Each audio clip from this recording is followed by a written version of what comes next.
So hello, my name is Rob and this is Cattle Rabbit Scale Model Studios, and in this video we're going to be painting up some Greywater Fastness from the Cities of Sigmar range that I've recently got my hands on. Originally I had an idea of having loads of different knights and heraldry and stuff like that, but after flicking through the battle tome and seeing the lovely black and yellow colour scheme, absolutely fell in love with it.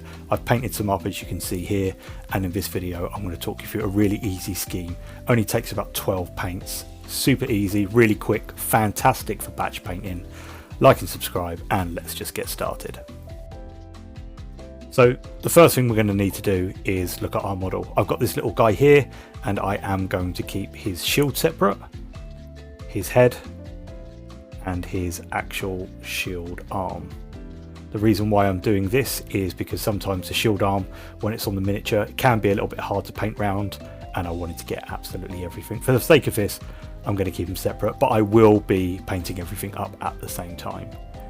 Now, the first thing we need to do is prime our miniature, and the first step is Steel Forged Silver from the Colour Forge. If you don't have this, something like Lead Belcher will work just as well, but this is going to do a lot of the dirty lifting for us.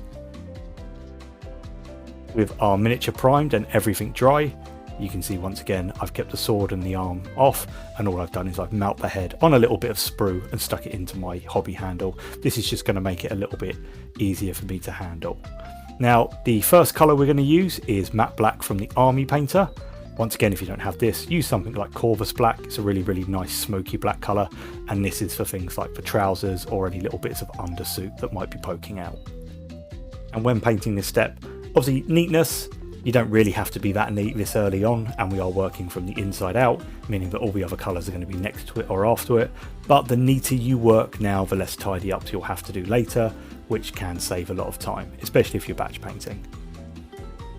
Now our black's done, the next step is to use Mournfang Brown, and this is for all things like the boots, his belt, the van braces around his wrists, any little brown details, straps, anything like that. Once again, just take your time, especially when you're working up next to the black, as it will obviously save time with tidies ups.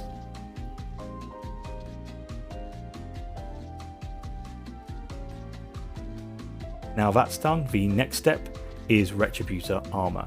This is for things like his belt buckle and the hilt round his sword.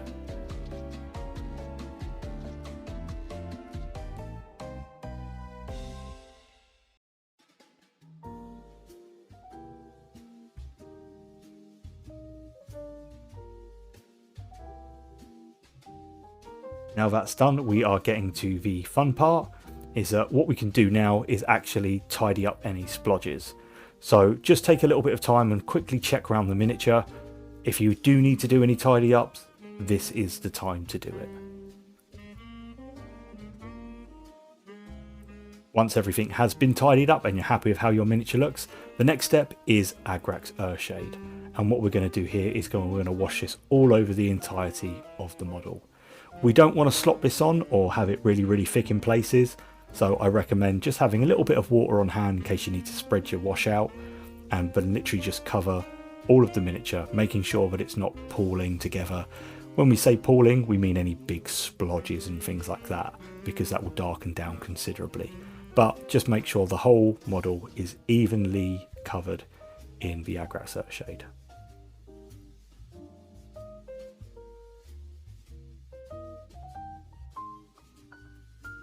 So everything's covered, and this is now what makes this a really good batch painting method, is because we're basically halfway done already.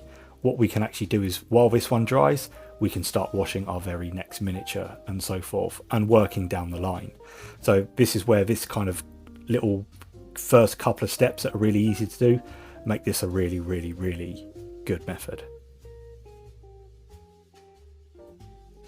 Now everything is completely dry, we can now move on to the iconic yellow of the Greywater Fastness. For this we are going to be using Avalan Sunset, and I'm going to be painting the front of the shield at exactly the same time. I'm just going to cover the whole thing with yellow, and I've said this many times before on many yellow painting videos I've done. Yellow demands just a little bit of patience, so do make sure your paint is watered down. If you're using a wet palette, fantastic. It can take 2 or 3 coats. Unfortunately, if you want a smooth yellow, there isn't really any shortcuts to making this any easier. Just take your time, nice thin coats, build up that colour till it's a nice solid finish.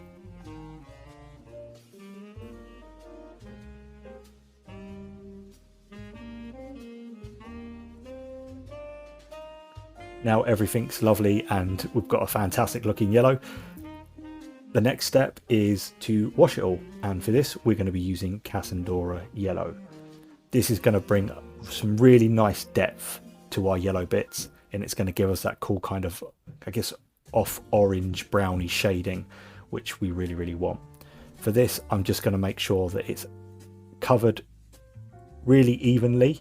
We're not going to let it pour once again, but we are going to make sure that it's picked up all those details, especially in things like the shield, as you've got some really nice kind of like wood grain effects in there. Also, don't forget to do the sides when you're doing this.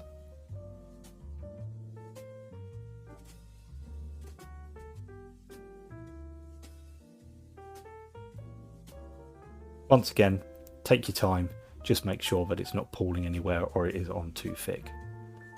Same goes for the cloth. Once again, just take your time. Obviously, you could just plow through this, fine. However, I do find you'll end up with a better looking miniature just by slowing down just that little bit in this step, and it is going to give a better result overall.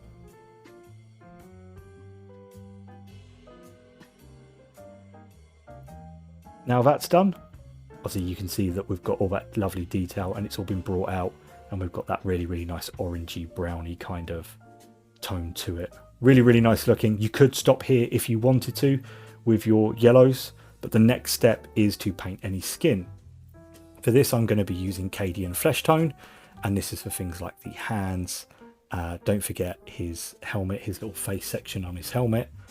Once again, a couple of thin coats of this and job's a good one.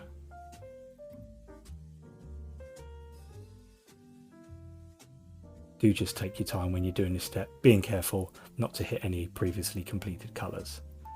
However, now while we're waiting for our Casandora to dry, we can actually come in with some Reikland Flesh Shade, and this is for any fleshy bits that we've just painted in. Once again, try not to let anything pull. All we want to do is just highlight those areas and bring out that lovely detail. So once again, as you can see here, if you wanted to, you could leave the miniature here. However, what I like to do next is just get my base colours, so things like Mournfang Brown, my silver, and I just kind of brighten up and add a little highlight just to some of those areas, just to brighten them back up. Doesn't have to be much at all. Once that's done, we can go on to our yellow. That's if you want to push it this far. However, I like to, and what I'm going to do is I'm going to mix Avalan Sunset with a bit of Flash Gits Yellow in a 1:1 ratio, and I'm just going to kind of make a little in-between highlight. This is for any of the ridges of the fabric and any folds that might be in the cloth, just where light would hit them.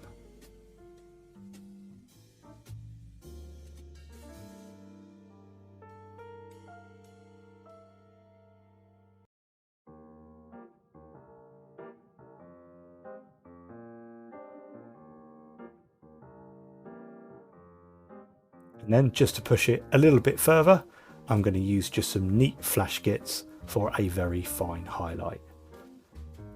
Once again, just on the folds, just on any of the little edges. You don't have to do all of them, just where light would catch. Just take your time with this. And once again, if you're not confident doing this extra fine highlight, then just skip it. However, I am also going to repeat this process on the shield. The 1:1 mix followed by the fine highlight of Flash Gits. It's got some lovely sculpted wooden detail and I really want to make that pop and bring it out. So same again, just as we highlighted our cloth. And there you can see they are both looking really nice, and that's the yellow cloth done. It's really only 3 colours and you use 2 of them twice. Keep it simple, I find, is the best way of doing it. However, now it's back to Cadian Flesh Tone, and this is just a re-highlight. Things like the ridges of the knuckles, the fingers, anything like that. However, now it's onto Ushabti bone. This is for the diamond-like plate that's on the shield, and we're also going to turn the shield over and paint the underside of it with Ushabti bone. So as you can see here, I've got a nice solid colour on it, and I have painted the underside.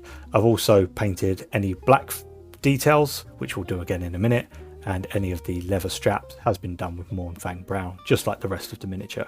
What I can do now as well is I can glue the arm in place.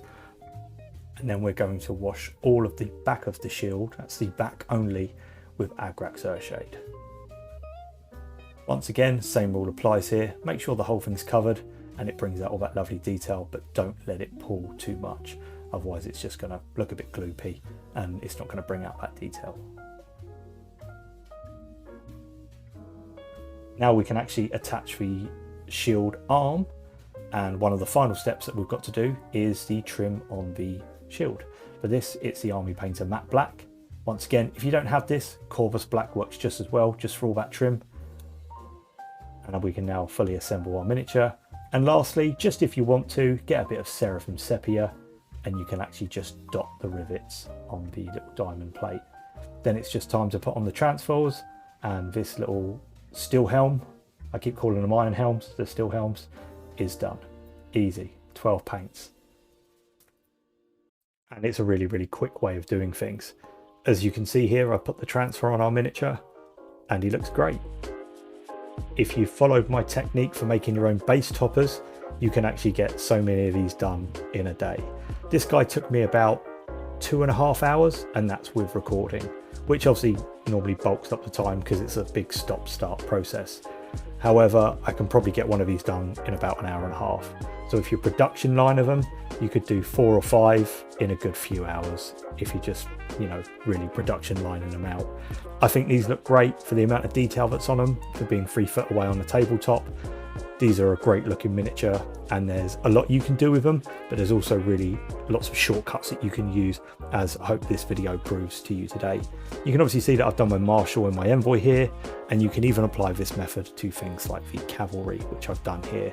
Really, really lovely models, pleasure to paint up, they're really good fun.